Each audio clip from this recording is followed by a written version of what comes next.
I'm convinced it's not human food. It wasn't, these grasses were not uh, what we evolved eating every day. It's not convenient to have to put medications into your body to counteract the effects of that wheat, like blood pressure medications or whatever. What kind of people do you think could benefit from going wheat free? Anybody that's breathing, as a pediatrician, I think I've always thought diet was important to some degree, and have frequently told patients that, but I really had no idea. We had next to no training in the importance of diet in medical school or residency, and I didn't really pay that much attention on. I guess I tried to be reasonably healthy, meaning getting some fruits and vegetables into my diet, but I didn't pay any attention to it beyond that. And then having a short conversation with you once about your family getting wheat out of your diet, uh, I thought it was a little odd when you first mentioned it, because Right. I had not heard anything about that, and we didn't have time to have much more conversation. It was just a few minutes that we bumped into each other, but it made me curious. So started looking into it, and picked up a copy of the book Wheat Belly and read it, and it was very convincing and illuminating, and I didn't really have any issues that were discussed in the book, overweight. Um, uh, but I thought we're all at risk for heart disease eventually, and it sounds like if you eat wheat, if you're going to have a heart attack, you're going to have it sooner.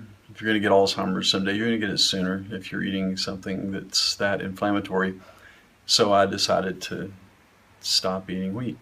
And about 6 weeks later, I noticed that back pain that I'd had for decades uh, was easing up, and then just went away entirely. I'd had a couple of minor car wrecks several decades ago. Hmm. Wasn't seriously injured, but it jacked up my back, and it hurt a little bit every day, sometimes quite a bit, but it just stopped. That constant input of uh, of something that was causing inflammation, having had it withdrawn, finally allowed it to just stop being irritated. But then I noticed my blood pressure was dropping.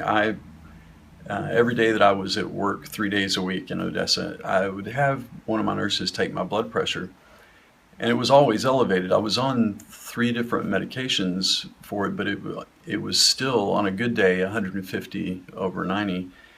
And I don't know why I'd have them take it every time I was there, but I was just willing it to be lower. I didn't want to be on more medication, but Right. it started once again 6 or 7 weeks after not eating wheat. It started dropping more and more, and it like systolic somewhere in the 90s, diastolic in the 50s, and it took me another week to put it together. I stopped taking my medicines altogether, and it was systolic was anywhere between 100 and 120, diastolic anywhere between 60 and 80, Hmm.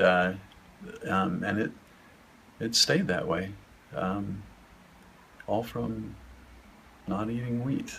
And I hadn't read anything up to that point about it affecting your blood pressure, but uh, the inflammation is the basis for most chronic disease, Right. and it does bad things to your metabolism on many levels and many pathways, I suppose. So I'm real happy that I don't eat wheat anymore. Recommend it to everybody. What kind of people do you think could benefit from going wheat free? Anybody that's breathing. Um, well, once again, even if you don't have any health problems, you're going to.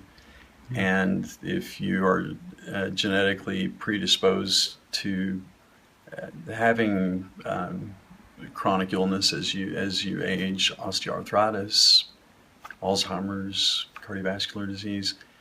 It's going to happen sooner if you're putting stuff in your body that constantly produces a little bit of inflammation. So it's not, I'm convinced it's not human food. It wasn't, these grasses were not what we evolved eating and introducing them into our diet. If you're starving, if you don't have anything else to eat, by all means, you need to eat grains, but especially modern wheat. It just doesn't have a place in our diet. It's not convenient in our world, in our society, to be wheat-free. It's just so much easier to grab a sandwich or to pack one to take with you to work or to get a pizza, or there's so many things that wrapped in bread make them easier to eat. But it's not convenient to have back pain every day. It's not convenient to have to put medications into your body to counteract the effects of that wheat, like blood pressure medications or whatever.